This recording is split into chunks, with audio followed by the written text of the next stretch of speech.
And we're back with day 2 from the Grand Narrative. Yeah. Overall, how's everything going so far? I'm having a lot of fun. It was another very long, exhausting day, but once again, with having air quote 4 hours to play, yeah. I mean, I'm getting the games done. Jumping to the second game, we got our 5 turns done. So 3 of my 4 games, all 5 turns completed normally. And the other game had mitigating circumstances. So. Yes, my other game, I'll just do the little bit of it first, unless you want to jump into game summary first and then jump to other things. Well, I was going to say, we could also just do, like, we did, the day started with the briefings. Yes. And I don't think anything really came up in the briefings that was, like, new, other than, like, just specifics for the missions and, like, how things are going. Oh, there was a big dressing down. Yes. In that first briefing. Yeah, that's true. The Imperial, yeah. Well, didn't that also happen last night, too? I guess they did Not as bad as... Not as bad? Okay. After day 1, the Imperium was doing very poorly. Interlopers and Chaos were winning. So the Rogue Trader definitely, like, dressed down the Imperium. Oh, she talked so down to them. It was very fun. It was... You almost felt bad for them, but at the same time, it felt kind of good. It's like, yeah, you guys are losing. Yeah. Your leaders are upset. Yeah. Yeah, so the first we kind of did the recap for the previous days, and, like, they introduced the missions that we're going to be doing today and, like, what our objectives were. Effectively, for the third mission, Imperium was the attacker, and everyone, and the Interlopers and Chaos were defenders. So it was a very, like, specific setup mission, in which you can go ahead and jump into if you want. So, yeah. So the mission is called Lightning Strike, because we actually got to have the things. And the defenders set up in a diagonal across the board. Yes.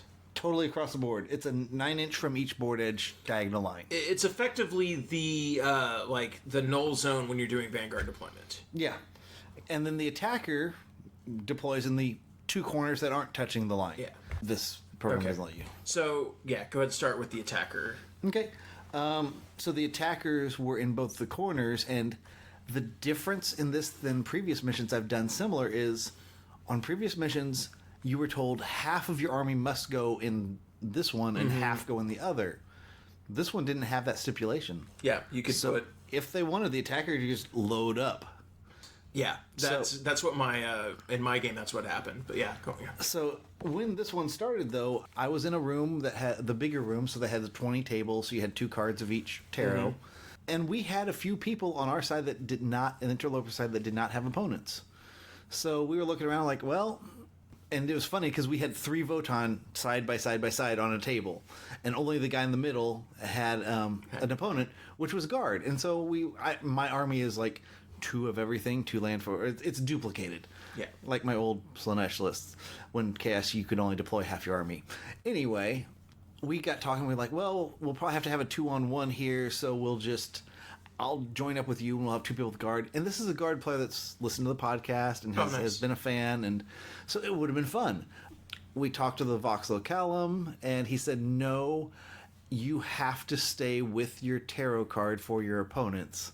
So thus, he assigned me to do a 2-on-1 with the other people who had the same tarot. So narratively, my mind was blown. Well, my character's type mind was blown, because here I am walking into a situation where the Imperium has Necrons, which the the captain there was assuring us that these are just very well-polished soldiers.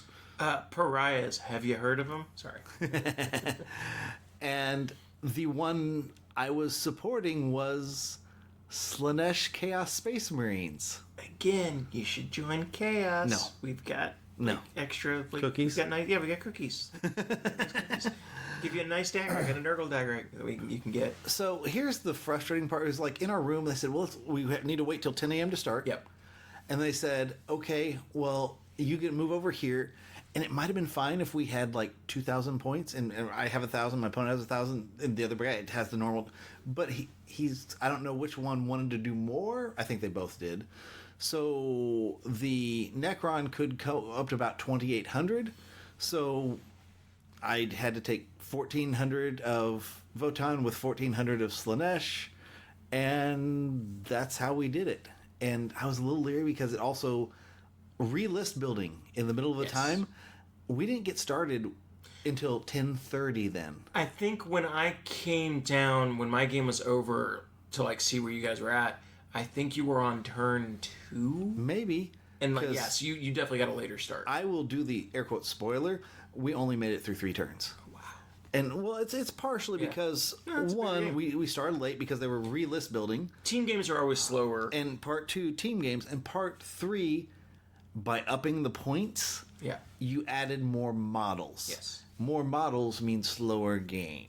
That's why I do like the way the LVO narrative does it. It's 1,000 points per player, so it's team games, and you still have the 4 hours, so it's a little. It's not as like you're not under stress, but yeah, the games play a little bit slower than they do here with 2,000 points in the same time because you just have 4 people playing. But yeah, Yeah. So this mission, the attacker wanted to hold objectives. yes, Interesting thing here. I'll show you this, Kevin. On this map that nobody else sees, yes, where are the objective markers? there are none. You're right. So what was supposed to happen is, so mission 1 there were no objectives. Yep. Mission 2, we were dropping objectives as part of like to score and stuff like that. Those objectives are supposed to stay on the table for the next game. Okay. People were picking up the tokens because they didn't realize that. But so the stuff that you did in game 2 affects the next person in round 3 that plays at your table. I think that would be a better way to do it if they did. I don't know. But that's also why That's also why some of them had like the poker chips. Yes. Because people were trying to use their own objective markers, and they're like, "We don't want you to leave those." So yeah, I think that could have been explained a bit better. Yes, or at all. Because I mean, in ours, what I was going to there is each table did have 5 poker chips on it, and so I guess maybe that's what. But they didn't explain leave those alone. Yes. So probably a little better explanation could have happened there. But and at one point I thought that yours makes sense, but what I was thinking is they voxel calum placed those based on what was good for the terrain. Yeah, Rachel was our voxel column for the second one, and she told us that. She's like, no, leave them there because those are going to be... This would explain things, because like I said yesterday, my second voxel calum didn't really talk to anybody, so that might be why we didn't get the communication. Well, and she mentioned as well that, like, that wasn't clearly communicated, so, like, and I think it was, like, halfway through, she's like, hey, don't pick those up, because the intention was they're supposed to stay. I don't think that made it into the pack. No, it didn't. And then also with that is we weren't handed any poker chips, I think. So I think that was an after the fact. Absolutely. So yes, it was. Just a little, I mean, I don't want to say growing pains, but lessons learned. That's a better phrase. For sure. Yeah. So on this, and then the defender, we just need to keep the middle clear. Yes. And so here I am with Slaanesh, but okay, this is Slaanesh army. 3, since I don't know which is which, I'm just looking. He had some Mauler Fiends, some Hell Brutes, and some Forge Fiends, and a Land Raider. And that was the majority of the army. That's a lot of points, yeah. And it did all the work. It's kind of off topic. At the beginning of 10th edition, I ran a World Leaders list before my current Tal one, where I had Lord Invocatus on Juggernaut, the Jugger Lord, 3 Mauler Fiends, 3 Hell Brutes, and a Lord of Skulls, and that was my army. That army does work, I bet. It did a lot of work. Because, like, the Necron It's player... bad for objectives, but it kills things. Well, guess what? We didn't have to worry about objectives. We just needed to kill things. Yep. Or at least anything that came in the middle of our board. Yep. So in that game, the Necrons got first. Well, the attacker goes first. Attacker just goes first. Necrons got to go first, and they put a hurtin' on there. Flayed Ones got to my call early on. He was surprised that the call survived because he didn't realize the call was as tough as he was. Mm-hmm. And that he would have even survived without all the relics I put on. But yeah, his shooting was... He blew up a Sagittar. But that was a kind of a sacrificial one. I moved forward to let the... To entice him to shoot it? Yeah, well, let the Triac Destroyer, Canopy, whatever, the long legs things that have bad anti-vehicle guns. Canoptic spiders. Yeah. Yeah. I didn't want him to shoot a land fortress, so I sent up a Sagittar to take the thing. Absolutely. So then in bottom of 1 week, we retaliated hard. I did 11 mortal wounds to the Canoptic Spider with 1 land fortress mortal wound shot. Left it at 1. Didn't grab the other wound because the other land fortress just did nothing. Oof. And then I think it's the ones with 3 wounds that kill strong in melee. I don't remember what they are either. I'm doing bad at Necron stuff. Necrons. The Scorpex? Yes, Scorpex Destroyers. Yeah. Yes. Once you started the name, I remember. See, I know things. You know Necron. I know. You've got a Dayglow yellow Necron army. And a bunch of unpainted Necrons. That's a common thing. Anyway, I'm not going to dig into that. But he sent the Necron players started moving all those towards the Slaanesh stuff. And he was amazed when all those guys just melted his things away. Yeah. And they even survived in melee with one of those squads. And then dished it back just as hard. The Mauler, the Mauler Fiends are obviously dedicated melee, but the Forge Fiends are still good in melee because it's the same body. And in Overwatch with the dark packs of sustained with lethal, I mean, any sixes are suddenly 2, and they don't have to worry about wounding because it's lethal. Yeah. It was just crazy. The Slaanesh army was really doing all the heavy lifting. The next turn, the Necrons fought back. They came through, blown up more stuff. He ignored the Votann, pretty much, and threw everything at the Slaanesh army just because he wanted to get those done. Things that were killing you. Yeah, that makes sense. And so I took a little offense at that, and then I saw what the Slaanesh army did to him on the bottom of 2. I'm like, okay, yeah, you should have been scared of all that. Because the Slaanesh thing, I mean, they lost, I think, all but one of their monster walkers, and then the Land Raider was the only thing left. But they cleared out that entire side of the board, including destroying a Satan shard that then blew up. Yeah. Oh, nice. So it was crazy. So we ended up doing a very good job of keeping the middle clear, and we held enough objectives to just not let them do it. And then my other funny story of that game is his, I guess, Triarch Stalker has the heat ray and is the spider leg thing. Yeah. It walked into the middle of our board because he was on like one corner, I was on the other corner. We kind of left the middle a little wide open. Yeah. And there's an objective marker right there. So he claimed it. So I started sending stuff in. I sent my call in. He was surprised that the call actually could hurt him. So he left that combat, and then the next turn fired a heat ray, or the focused instead of the torrent one, and he burned my call down. And then, since I took the relic to let my warlord get back up, I rolled, got a 4, and it was like, oh yeah, the heat ray just disintegrates things, and then the armor just and the call's back up, and he says, that's my technology. Nice. And then I had the call just point at him. And I got to judge him for that because he technically... put him in the book. That's judging. Yeah, so in the end, turn 3, we pretty much just kept the middle clear. I think had this gone to a natural conclusion, we would have won, because by this time, all the Necrons had left with their shooty stuff. Yeah. And their shooty stuff was stuck in those corners, and they didn't really want to come out. So by successfully defending the middle of the board, we ended up taking that one. Okay, interesting. Did you get fame or infamy? I've gotten fame every game. Okay. I failed to get infamy in my last game, which sucked. But I mean, I have no fear of it right now because I just, where's one of those tokens? Okay. I just wasn't able to get to one. Let me set up either my call there or have the call be in a Sagittar so I can advance the Sagittar and have him jump out. So I've got 6 plus 12 plus... So I've got about 18 to 24 inches plus 3 for disembarking. So... You were able to do it? I've got... Well, I haven't had to do that, but I mean, I've got approximately 27 inches range to get there to do an action. Yeah, fair enough. So, and with the call not being able... Well, I shouldn't say not being able to die, but with him having that, I get back up, so even if... Yeah. So he's not a lot of fear of just standing out there. Yeah, so turn 1, and I try and get the relic every time on turn 1. All right, fair enough. Same mission for me, Lightning Strike. I was the defender, and boy howdy, you do not want to be the defender's world leaders. That is not your game. I was facing Tyranids. It was Brian and his Tyranids. Had a really awesome baby blue paint scheme. Really well done. Very nice. He mentioned that he plays competitively, but only to enter the paint competitions. And what's really funny is this is exactly the same thing that we've talked about in the past with our painting rubrics for Midwest Conquest. There are certain things on there of freehand, transfers, etc. You get bonus points for that. And he's like, I never got those bonus points because it's a Nid army. I can't freehand. Where am I going to freehand?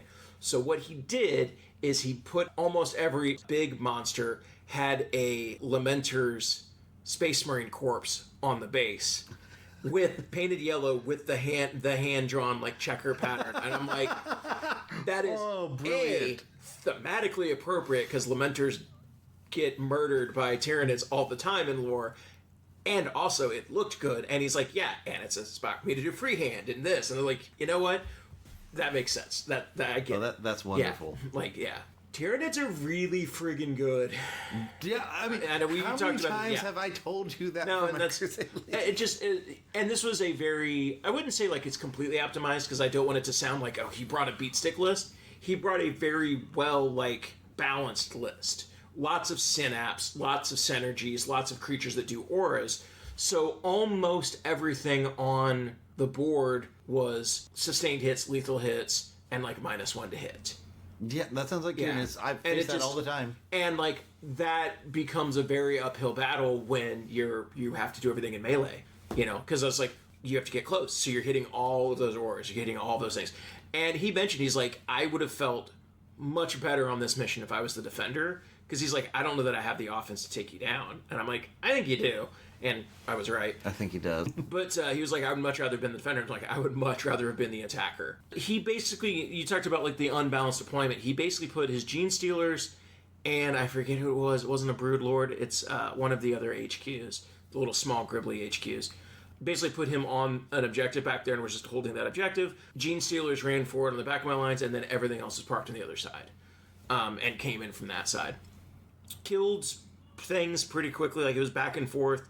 The Norn Emissary got into my Lord of Skulls and the Demon Prince, Farsight, and basically he was going to go after the Lord of Skulls, but they got called out because Glitcha came by, gave them new priorities, which was to slay the Warlord. So he then, instead of attacking the Norn Emissary, attacking the Lord of Skulls, he attacked Farsight, took him down to 1 wound. I fell back, did my objective before he died, but he did eventually die. So the Norn Emissary was locked in with the Lord of Skulls. The Lord of Skulls, did a lot of damage to him.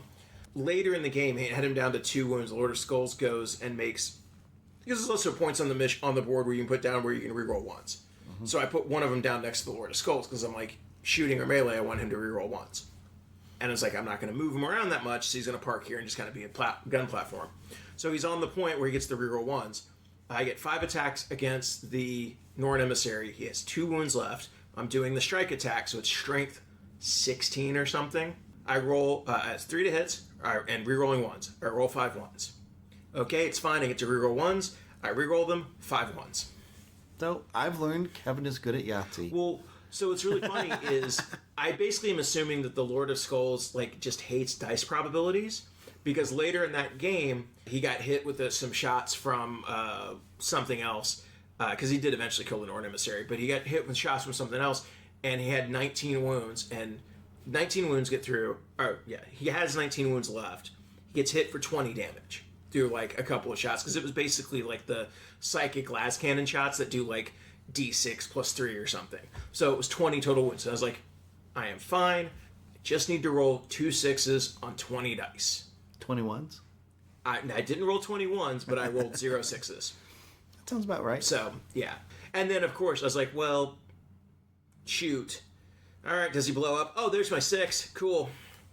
So, the Lord of Skulls just does not like dice probabilities. But yeah, basically just everything coming in, in waves. The Gene Stealers were able to get, because the attacker went first, they were able to get in and do assault. And World Eaters, I've talked about before, you very much need to get the assaults to get all your bonuses. When they charge you, you don't get those. So they were able to get in and wipe out a unit of 8-bound, bleed over into a unit of berserkers, and just kind of whittle down that part, and then just lots of shooting, lots of difficulty to hit and things like that, because it's not easy for me to add to get better at hitting. I can do sustained hits, or I can do lethal hits that bypass that, but I don't have anything that really just makes me better at weapon skill, +1 to hit or anything like that. Basically, just it was kind of a back and forth game, but there were just more nids and being kind of trapped in the middle from both sides. Eventually, he did table me and ended up winning that game. But it was still a lot of fun. I was able to get my infamy for that game. What was really funny is the way that fame and infamy works in this system. You do an action to pick up a token for your fame or infamy, and if you're doing fame, if you roll, when you do the action, if you roll a 1, your warlord dies. You still get the fame, but he dies. It's gone for the rest of the game. If you're doing infamy, the nearest unit to you dies, so you sacrifice them. When I did the fame action, the closest unit was my Lord of Skulls that was on full wounds. Oh my god. So it was a risk. Oh my gosh. Yeah. And I was like, you know what? Still worth it.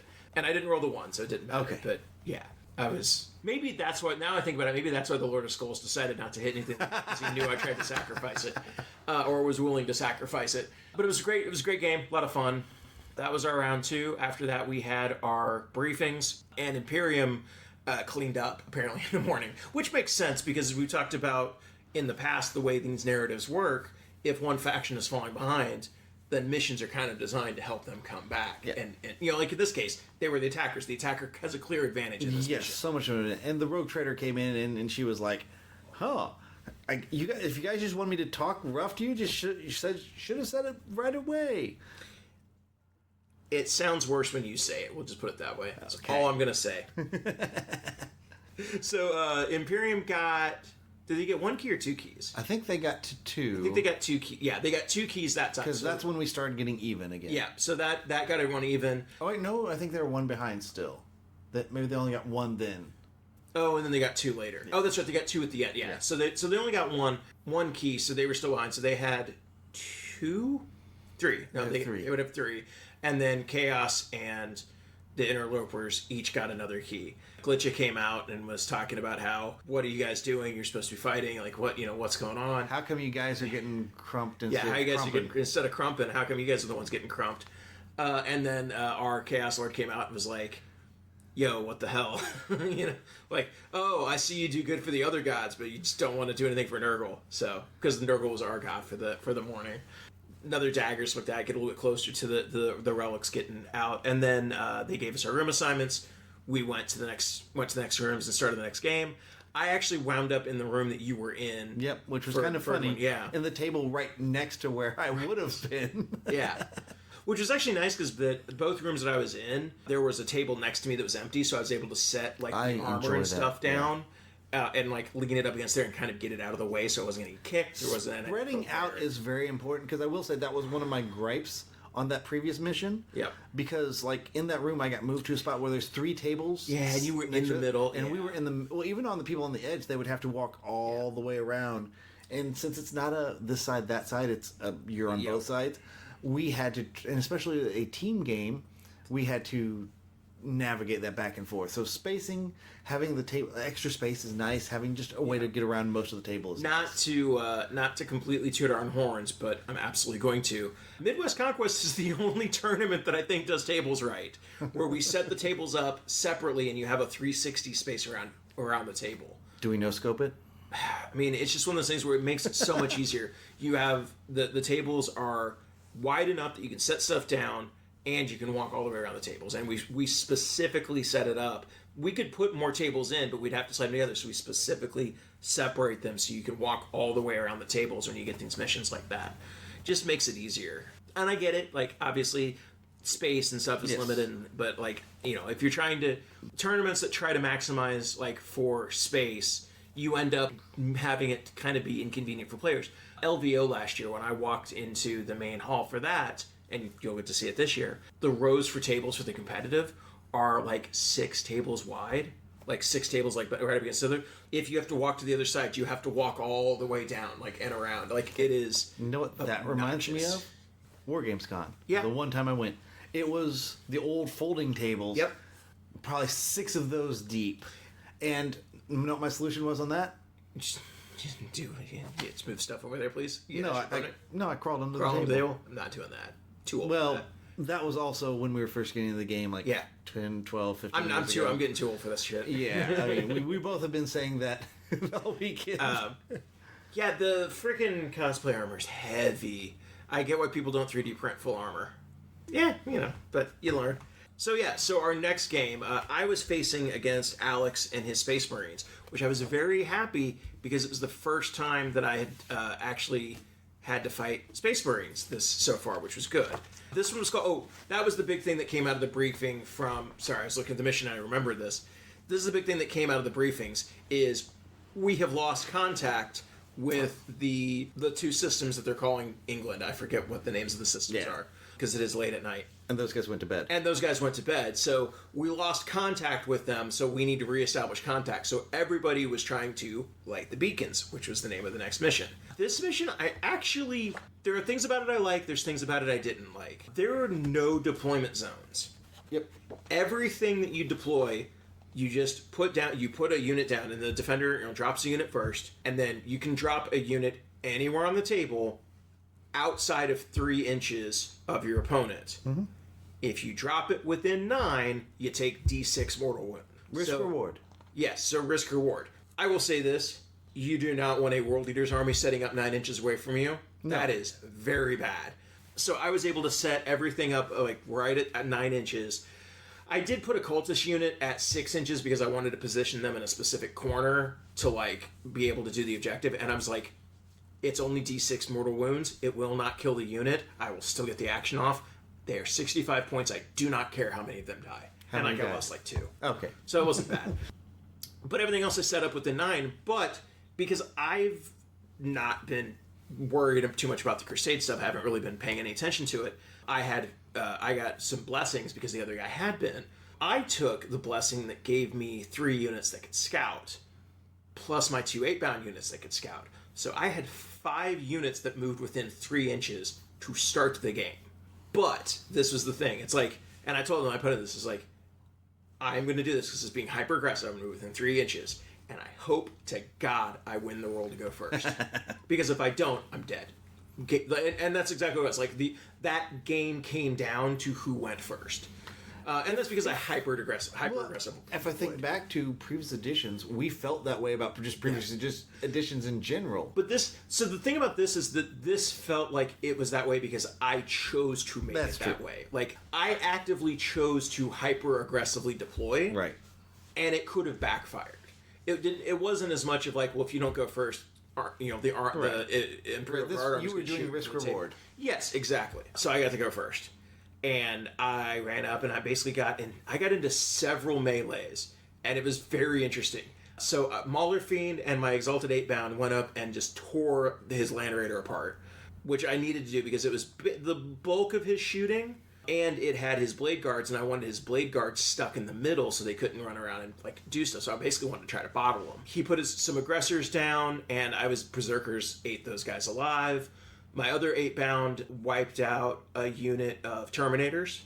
That took a couple turns, but they fought a unit of Terminators. The big one that I actually thought was going to be a very bad decision was I ran my Hellbrute up against and then into melee with a Brutalis Dreadnought and an Ironclad Dreadnought. So my Dreadnought against 2 bigger, tougher, stronger Dreadnoughts. The Hellbrute won that fight going away, which is crazy. It should not have happened that way. Because the thing with the Hellbrute is the Hellbrute has an invuln save, which the other 2 don't, so that was the big thing. I had twin linked because I had 2 power fists, Dreadnought fists or whatever, so I was twin linked, so I was able to reroll wounds. And also, Hellbrutes get to activate and fight again when they're attacked. I was fighting 3 times ago, because I would fight, then he would punch back, and then I'd punch the other one back, and then that would punch back, and I'd punch the other one. So it's just this round robin of just punching these dreadnoughts, and I eventually punched both of them out and survived with half my wounds left, which is crazy. It should not have happened that way. I also rolled really well. The Blade Guard with the Justicar to go to fights first are brutal in melee. Then you stack on things like Oath of Moment, where they can just get full rerolls against things. They shredded my Exalted 8-bound, which did take a little bit because Exalted 8-bound are probably the toughest thing in my army. T6, 3-up armor, 5-up invuln, and then I had the Feel No Pain up, so they had 5-up Feel No Pain, 3 wounds, and still went through them pretty quickly, and then kind of fought onto other things, wiped out a unit of Berserkers, wiped out another unit of 8-bound. But I did successfully speed bump them to keep the Justiciar and the Blade Guards in the middle of the table. And my mission was to basically put down beacons anywhere else I could. So you would take a unit, you do an action, you put a beacon down, Then on your next turn, you move 6 inches, you put another beacon down, as long as it's 6 inches away from where the last one was. So I had 2 units of jackals just basically doing a rotation, just, clockwise rotating around the board. Between the 2 of them, they put down 10 beacons. And then I had a couple other units that put down beacons too. So I put up 13 of the total of 15 that I could have put down. The beacons can be turned off, but you have to go to them. And I successfully bottled him in the middle and was able to just score the mission. It basically did kill everything except for, I think, I had my Lord on Juggernaut, the Hellbrute, and the 2 Jackals. Everything else was dead. But I won the mission going away because I was able to put down, at the end of the game, I had 9 active beacons or something. Just something crazy. And he had 3 or 4.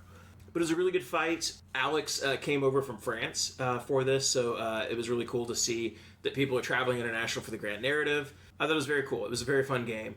I also was at the table next to Joe, and he had some great stories about fighting a red Votann army that looked eerily similar to Dennis's, which was very funny. Yeah, it's also a Ymir army, Yeah, I know. and that painted exactly the same, with decals in the same locations.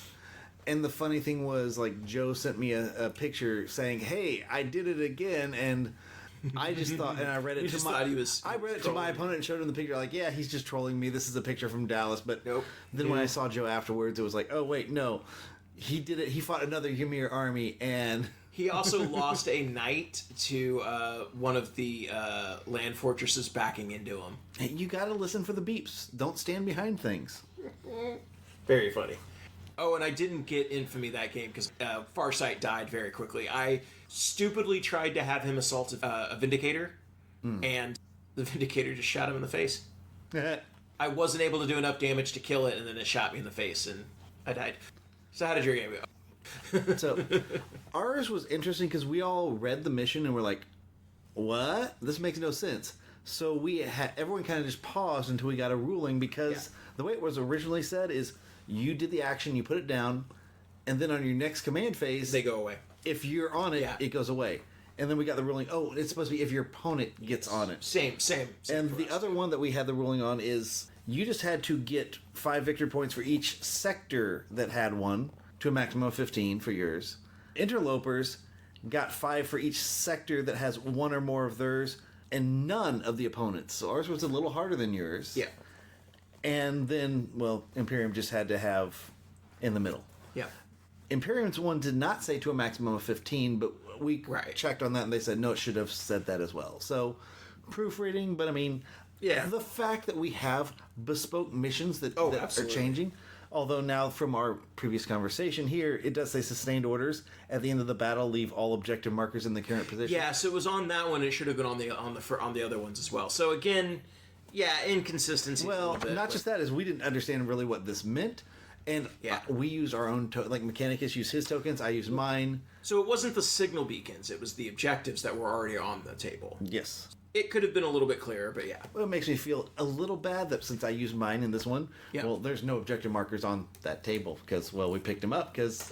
And if there's no objective markers, I do think they're going and adding some down. Right. So that's another thing I just wish they would have kind of explained. Yeah. The downside of... as immersive as all the Vox Localum are being with their characters is that it's hard to get some game rulings at times because they're trying to stay in character. Well, they're trying to stay in character as much as they can, and it's hard to be no, sorry, line 4 of the rule pack is wrong. You can break Vermilion and stuff like that, but a lot of them don't necessarily want to do that. I'm going to say I'll agree and disagree because today both my Vox Localums were amazing. Yeah. Because that priest guy from the room that you did, I did first than you did. Yeah. And he, at the start of the thing, he very much came through. He said, here's what we're doing, here's this. And he was very firm and dedicated. Yes. And he Vermilion, but it needs to be that way to set things up when you need it. Yeah. And then when we had our, I had the Canis in our second one. Oh, and okay. She was also very firm, forceful, and nice. She said, and she stayed in character for a lot of it. And then she'd say, "I will go find this out," and then she'd come back and tell us. Yeah. So I think they did a good job with it. I think they did too. Again, everyone has been great. It's one of those things where trying to stay in character sometimes makes it harder to convey rules and game stuff. So then how this one played out for me is I got to play Mechanicus. Nice. And I'll jump ahead. Apparently the, I think, 6th game I had last year was against Mechanicus. Yes. And the guy who was my opponent there was also in this room. I didn't play him. He said when his opponent who was here, man, the Thunder King got out and started doing their blasts and stuff, and I finally remembered Votann, and it was because of you, and man, this is a little bit of like deja vu. Amazing. So that was funny, but he knows Votann now, and it was, truthfully, I'll say it was thanks to him that I played last year that I kind of had a feel of how Mechanicus plays. Because if you don't... Yeah, Mechanicus is one of those armies that if you don't play them regularly or understand them, a lot of their stuff looks very similar. It's very hard to... it's very hard to... The crazy thing, though, about this is the worst mission for Mechanicus. Yes. Because one of their things is they want you out of your deployment zone because they're going to rat it. Yes. And they get bonuses for being in their deployment zone. Which doesn't exist here. And there's no deployment zones. Yeah. So he was kind of disappointed by that. But this was... When I looked at this, I determined, kind of like you, Kevin, it's a game of positioning on this board. Yes. And so that's how I treated it. Like, I started with I think, no, he started. He put a unit down. I said, I'm just going to be obvious in my intentions. I dropped a land fortress down right on the edge of the center, the Sector E center. He put another unit down. I put my other land fortress on the other side of that thing. I'm like, I'm just going to start. And then after that, I started controlling the corners. And then he, I think, noticed what I was doing. So he just put something close to where one of my corners was. So I couldn't put more there. So I liked this mission because there was a very fun and interesting back and forth in deployment. You want to put something here, not necessarily because that's the best place, because that blocks you from doing stuff. It was just very interesting, like how the zones... And again, like that risk-reward of okay, I can put them there, but I have to put them there and they're going to be 6, or they're going to be, whatever, and they're going to take some wounds. It was just very interesting. And you know what I also did on this one, Kevin? I put my call right on a place where it had a token, so turn 1, I could just do the action. You ever think about that? I should have done that. Well, no, listen, I made a couple. I've made mistakes in every game, but I definitely made a mistake. Is that the lesson that I think I mentioned this last year? A winged demon prince in the World Leader's army is dog shit. They're not good. And because I built this army around Farsight, I feel like I need to take him as often as I can. You should. And that's a detriment. So I keep looking at the stat block and going, oh, strength 10, 8 attacks, 2 up. That's really good. So I think he can take things that are tougher than him, and he winds up plinking 8 attacks off of Vindicator's armor and then getting shot in the face and dying. So it's, again, that's the lesson. So it's one of those lessons that I have to learn more than once, apparently, or he's a monster, right? Yes. So he can't just be like my land fortress and run into the Vindicator and tank shock it and kill it that way. No. That was a lot of fun. I should have dropped him on one of the artifacts for infamy, but I didn't think about it. After that, we kind of started the game. Turn 1, he got, I guess, Rust Stalkers are the name. Yeah. They have the main guy, precision. My Grim, and they all do dev wounds with all their attacks because they're anti-infantry dev. Or just the sergeant or the character was anti-infantry dev, but the rest all have precision as well. So my Grimnar went from full to 1 wound. Oof. And I was like, gah. And so I was like, this squad needs to die. And then he he deployed all of his vehicles were kind of up in Sector A, the top left corner of the screen, or so to speak. And so I started moving so I could keep them there. You were trying to keep yours bottled in the center. Yep. I was trying to keep mine bottled in Sector A because I only really needed 3 of the sectors with points in them.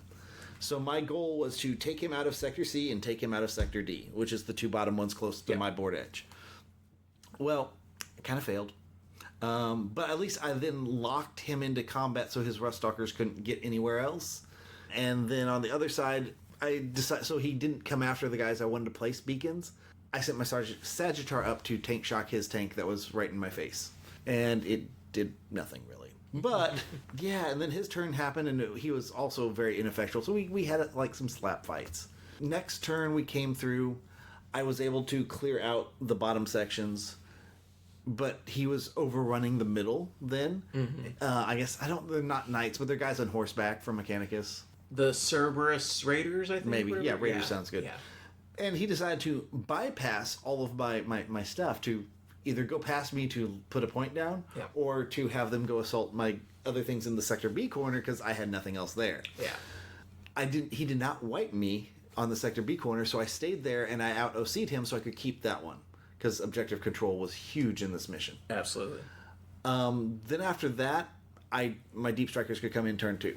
So I brought them in.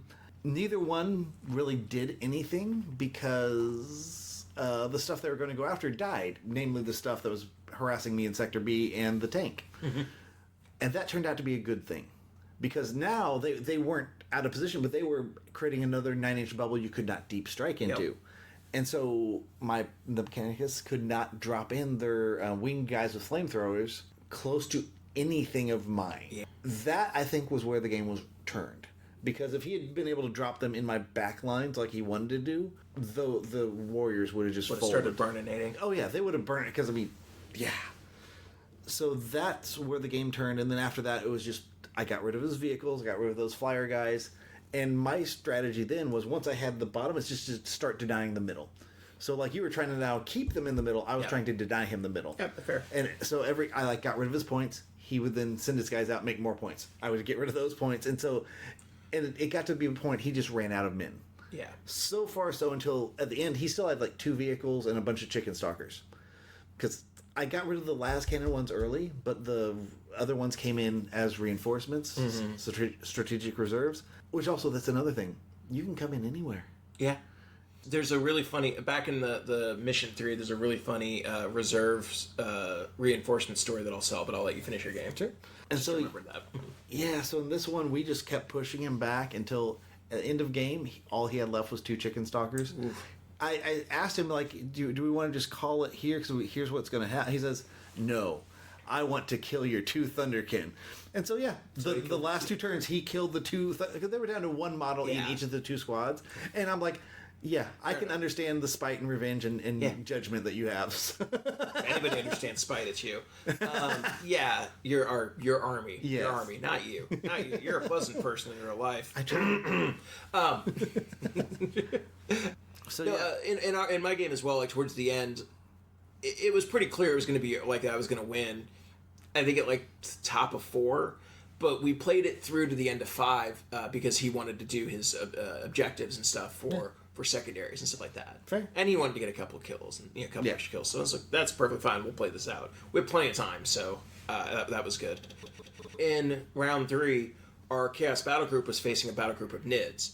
So everybody was fighting Nids in our group. On the table next to me, it was a 2v1 game.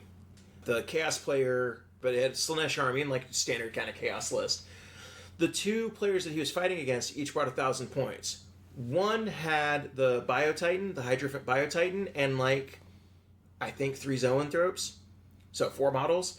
The other one brought the Herodon, which is the Forge World Flyer, and I think a unit of warriors, so 5 models. And because 2 Titans against a 2,000 point Chaos list, they were just wrecking shop. So the Chaos Lord of War comes in and is like giving us blessings and all that, and he sees the table and he's like, wait a minute, that's not fair, you guys are 2-on-1.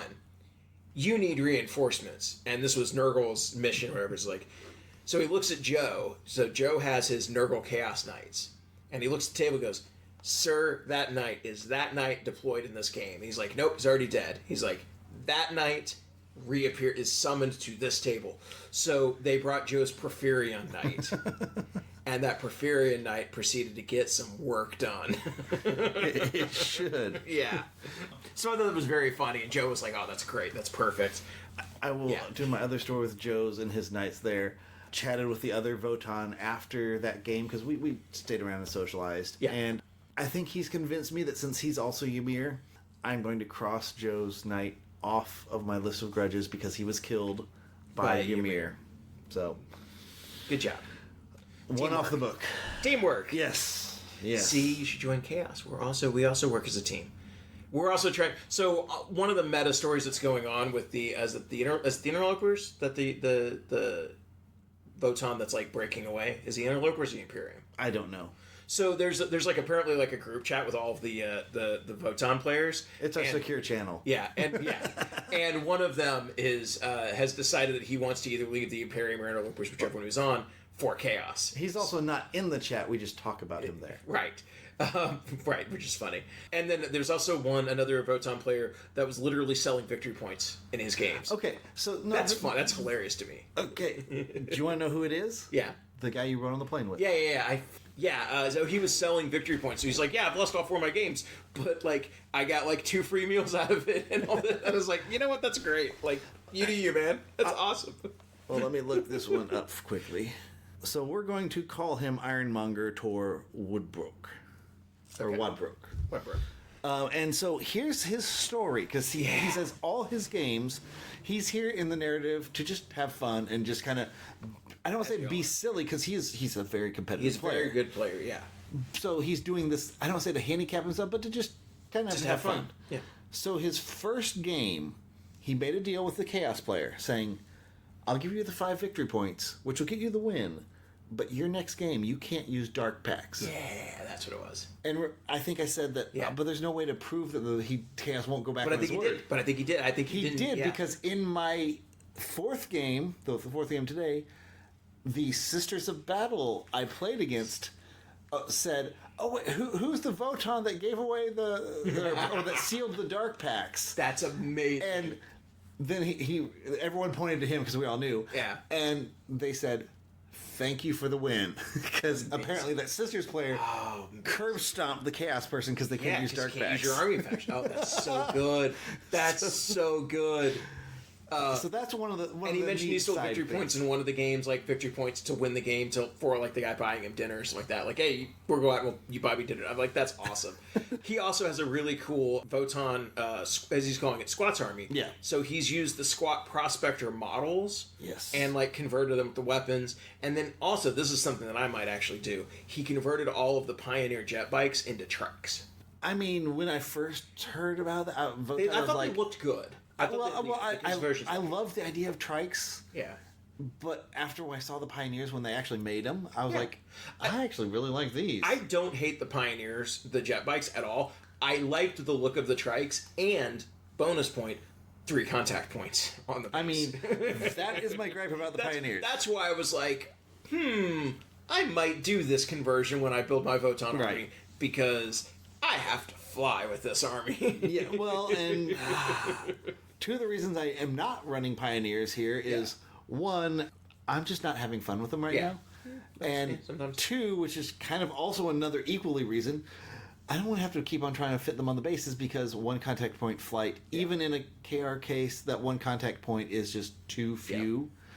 So I don't even want to try anymore. No, that's fair. So that was our 4th games.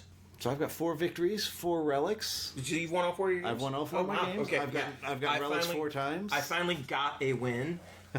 So unfortunately, I didn't get infamy, so I'm basically out of the running for that. I'm pretty sure at this point, which sucked. I was kind of hoping to get something, but I only have 2 teeth. Yeah, you only have 2 teeth. Yeah. And I blame just the situations for that, because you get teeth by going to the Warlord. The Warlord, because it's such a hard costume, he doesn't wander around much. So if he comes to our room, and apparently it's random which rooms he goes to. So I've gotten a tooth each time he's pondered by. I was talking to him last night, because I know who's in it, and not really supposed to say, so I'm not going to say. And he mentioned that, like, it takes him, like, 20, 30 minutes to get in it, and he's like, I can only stay in it for, like, an hour. I will, like, start overheating. Right. And, like, there's apparently a cooling system in it and stuff like that. Like, no. Yeah, it's... full body costume stuff is serious business. Yeah. I mean, even the Terminator armor last year. Yeah. He could only stay in it for about 20, 30 minutes.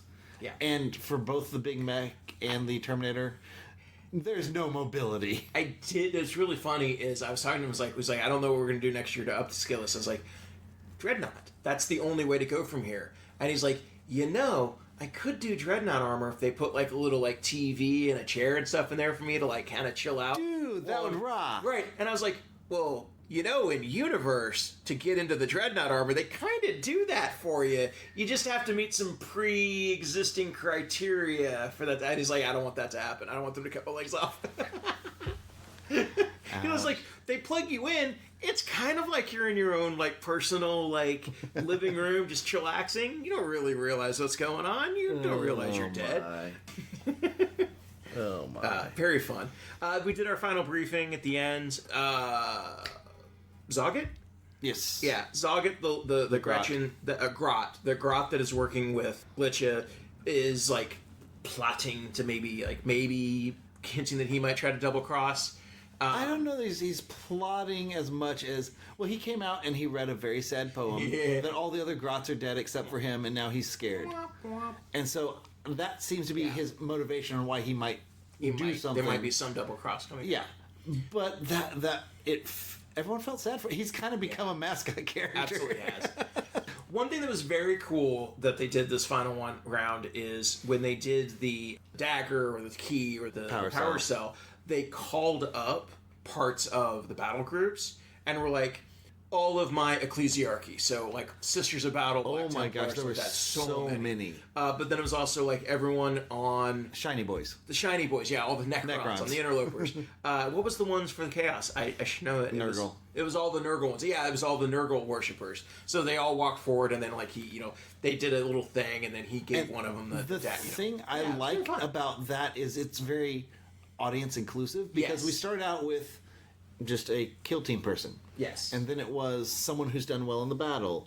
And then earlier today it was more of the like, and it felt like they're recognizing people. Yes. And it was really cool. Very cool. And then here was like the big thing, so it's like, oh, we're getting like half like so many. I hope they do that again, because that was very cool. And it really, I think one of the reasons why they're doing it is to showcase more costume stuff. Absolutely. And also, I mean, get people like, oh yeah, I want to get up there, I want to do something. But also, a lot of the people, there are so many people in costume this year. Yeah. And so, you get the people in costume, get them up there so they can like be a part of it. Yeah, very cool. It was a lot of fun. So obviously, we reconnected with the England systems, and we'll have updates tomorrow on that. We'll do another debriefing. We are up early tomorrow. Not that early. Yeah, no, okay, not as early as we'll be up on Monday. But that's our own fault. That's our own fault for taking cheap early flights. Also, I have stuff that I have to do when I get back. I have to edit a podcast when I get back, so... That sounds fun. Yeah, I know. It takes me about 4 times as long as it takes Rob to edit an episode. I mean, that's fair. Also, I hate listening to the sound of my own voice, so that's why it also takes me longer. Which is going to be fun when I go back to this part, because I'm going to be like, do I leave this in or do I edit it out? Well, so if you hear this, I left it in. But I'll say the other thing about thinking of the voices, I'll do one critique about the Big Mac's voice. Yeah. Since it's all on a speaker thing, if you're in the back of the room, it's hard to hear, and sometimes it's garbled. And so he does have to either repeat himself or stuff. It doesn't help that they're also doing the Orc Cockney accent. They're doing that. And then the flip is if you're in the front row, you can actually hear both voices. Yes. Because you can actually hear the voice. The voice, yeah. But overall, he's doing a great job with the voice. Yeah. It's fun, and it fits what you think of a deep, growling Big Mac voice. Yeah, he's absolutely doing the stereotypical, like, Big Mac voice. And it's great. Great. No notes on that. The only kind of downside that I think you mentioned, when all the Lords of War come out, like, there's a battle cry or a chant. So, like, when the Big Mac comes out, as he's kind of, like, lumbering forward. I was going to say waddling, but lumbering. Waddling, lumbering, and whatever. Like, everyone, all the interlopers go, here we go, here we go. They start doing that chant. And then, like, obviously, for Chaos, death to the false emperor, skulls for the skull throne, blood for the blood guy, that. So it's like, what's the one for the Imperium? For the Emperor. Yeah, it's like, I was like, what is it? It was like, what is the simplest one? Right, but yeah, like, okay, so yeah, the simpler one for the Emperor. But when they come out, they all do this. And as you mentioned, like, since it's Orc, he does like wah and stuff like that. And yeah, I think you run the risk of the Xenos faction commander being like a specific Xenos. And if you're not an Orc, then like the Orc stuff, which doesn't apply to it's like how I've been doing it is here we go is fine because I'm a mechanized army. Here we go. We're gonna go. We are in red vehicles. Sure. They go faster, right? But yeah, I've avoided all the wah because we're not orcs. We're not orcs. That's their thing. Yeah. Unless if I yelled it, I get all the bonuses for my Votann army with my Votann bonuses. Do you get to call a wah with your Votann? I mean, if they let me, man, just think what that would be. if you joined Chaos, No. we will let you do No. dark packs. No. I will make that rule. Somebody else has to enforce it. No. We've got 1 day left. It has gone by very quickly. Yeah. I'm very tired, but it's also gone by very quickly. So I mean, it started out really slow Thursday. Friday felt long. It felt like climbing a mountain. Today felt long but faster, and now it feels like we're on the roller coaster and then down. tomorrow's going to be, tomorrow's going to go really fast. All right, so that's day 2. We will have day 3 in a little bit.